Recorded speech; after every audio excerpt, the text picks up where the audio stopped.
Inilah perintah, yakni ketetapan dan peraturan yang aku ajarkan kepadamu atas perintah Tuhan Allahmu, untuk dilakukan di negeri kemana kamu pergi untuk mendudukinya, supaya seumur hidupmu engkau dan anak cucumu takut akan Tuhan Allahmu dan berpegang pada segala ketetapan dan perintahnya yang kusampaikan kepadamu, dan supaya lanjut umurmu.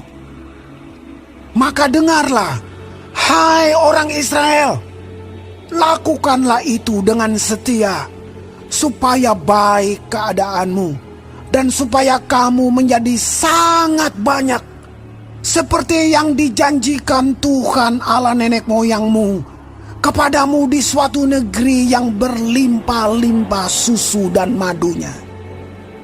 Dengarlah, hai orang Israel, Tuhan itu Allah kita, Tuhan itu Esa. Kasihilah Tuhan Allahmu dengan segenap hatimu, dan dengan segenap jiwamu, dan dengan segenap kekuatanmu. Apa yang kuperintahkan kepadamu pada hari ini haruslah engkau perhatikan. Haruslah engkau mengajarkannya berulang-ulang kepada anak-anakmu dan membicarakannya apabila engkau duduk di rumahmu, apabila engkau sedang dalam perjalanan, apabila engkau berbaring, dan apabila engkau bangun. Haruslah juga engkau mengikatkannya sebagai tanda pada tanganmu, dan haruslah itu menjadi lambang di dahimu. Dan haruslah engkau menuliskannya pada tiang pintu rumahmu dan pada pintu gerbangmu. Maka apabila Tuhan Allahmu telah membawa engkau masuk ke negeri yang dijanjikannya dengan sumpah kepada nenek moyangmu, yakni Abraham, Ishak dan Yakub, untuk memberikannya kepadamu kota-kota yang besar dan baik yang tidak kau dirikan. Rumah-rumah penuh berisi berbagai-bagai barang baik yang tidak kau isi, sumur-sumur yang tidak kau gali, kebun-kebun anggur dan kebun-kebun zaitun yang tidak kau tanami. Dan apabila engkau sudah makan dan menjadi kenyang, maka berhati-hatilah, supaya jangan engkau melupakan Tuhan yang telah membawa kamu keluar dari tanah Mesir, dari rumah perbudakan. Engkau harus takut akan Tuhan Allahmu. Kepada Dia haruslah engkau beribadah, dan demi namanya haruslah engkau bersumpah. Janganlah kamu mengikuti Allah lain dari antara Allah bangsa-bangsa sekelilingmu. Sebab Tuhan Allahmu adalah Allah yang cemburu di tengah-tengahmu, supaya jangan bangkit murka Tuhan Allahmu terhadap engkau, sehingga Ia memunahkan engkau dari muka bumi. Janganlah kamu mencobai Tuhan Allahmu seperti kamu mencobai Dia di masa. Haruslah kamu berpegang pada perintah, peringatan dan ketetapan Tuhan Allahmu yang diperintahkannya kepadamu. Haruslah engkau melakukan apa yang benar dan baik di mata Tuhan, supaya baik keadaanmu, dan engkau memasuki dan menduduki negeri yang baik yang dijanjikan Tuhan dengan sumpah kepada nenek moyangmu, dengan mengusir semua musuhmu dari hadapanmu, seperti yang difirmankan Tuhan. Apabila di kemudian hari anakmu bertanya kepadamu, apakah peringatan, ketetapan, dan peraturan itu yang diperintahkan kepadamu oleh Tuhan Allah kita? Maka haruslah engkau menjawab anakmu itu, kita dahulu adalah budak Firaun di Mesir, tetapi Tuhan membawa kita keluar dari Mesir dengan tangan yang kuat. Tuhan membuat tanda-tanda dan mujizat-mujizat yang besar dan yang mencelakakan terhadap Mesir, terhadap Firaun, dan seisi rumahnya di depan mata kita. Tetapi kita dibawanya keluar dari sana, supaya kita dapat dibawanya masuk untuk memberikan kepada kita negeri yang telah dijanjikannya dengan sumpah kepada nenek moyang kita.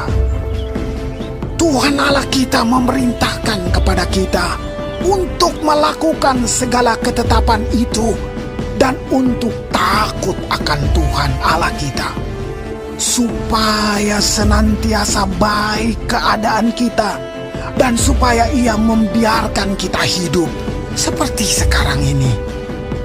Dan kita akan menjadi benar apabila kita melakukan segenap perintah itu dengan setia di hadapan Tuhan Allah kita, seperti yang diperintahkannya kepada kita.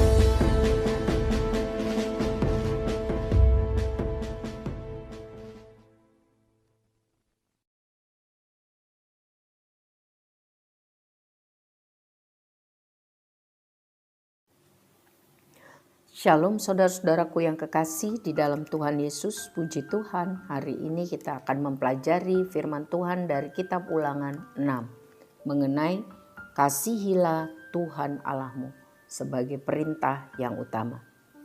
Saudara, orang Israel telah mengembara selama 40 tahun di padang gurun yang sangat panas. Sehingga berita mengenai sebuah negeri yang akan mereka masuki penuh dengan susu dan madu, wow, sangat mengagumkan.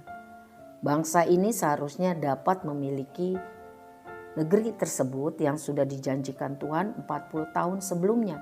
Tetapi kitab Bilangan 13 dan 14 menjelaskan kepada kita, bangsa ini kehilangan kesempatan karena tidak sungguh-sungguh percaya dan taat kepada Tuhan. Sekarang Musa bertekad menolong bangsa ini supaya tidak lagi berbuat salah. Musa mengajari mereka bagaimana syarat-syarat yang tepat untuk boleh memasuki negeri ini. Monoteisme atau percaya hanya kepada satu Tuhan adalah ciri dari agama orang Ibrani atau orang Yahudi. Saat itu banyak sekali agama kuno percaya kepada banyak dewa-dewa. Tetapi Tuhan yang mereka sembah, Allah Abraham, Ishak dan Yakub, Allah seluruh manusia di dunia adalah tunggal. Ya, Ia adalah satu-satunya Tuhan yang sejati. Ini sangat penting karena orang Israel sedang dipersiapkan memasuki sebuah negeri yang sangat subur dan makmur, tapi dipenuhi oleh orang-orang yang percaya kepada banyak dewa-dewa. Mereka harus ingat bahwa Tuhan adalah Esa. Saudara-saudara, selanjutnya firman Tuhan harus diajarkan setiap hari. Kita harus mengasihi Tuhan, terus mengingat perintahnya, mengajarkan firman Tuhan kepada anak cucu kita, dan menghidupi kegiatan sehari-hari berdasarkan pedoman firman Tuhan.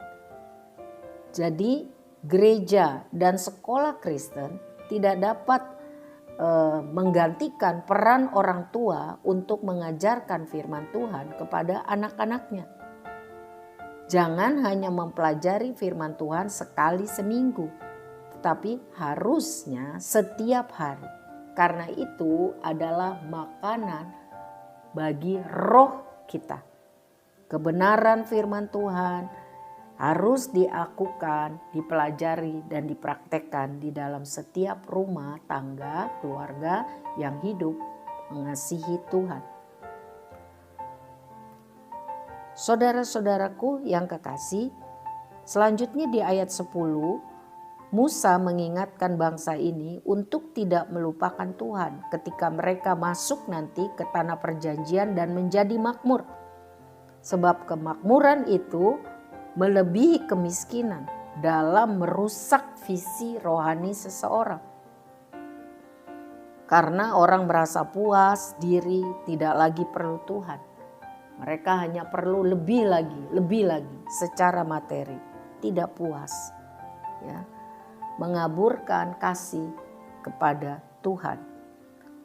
Ayat 24 mengenai frasa supaya senantiasa baik keadaan kita dan supaya Ia membiarkan kita hidup, berarti kita dapat mengharapkan hal-hal yang baik dari Tuhan. Ini bukan berarti tidak ada masalah, tetapi bagi orang yang sungguh-sungguh mengasihi Tuhan, memiliki hubungan yang akrab dengan Tuhan, Ia akan menyertai kita senantiasa sampai kesudahan zaman. Amin.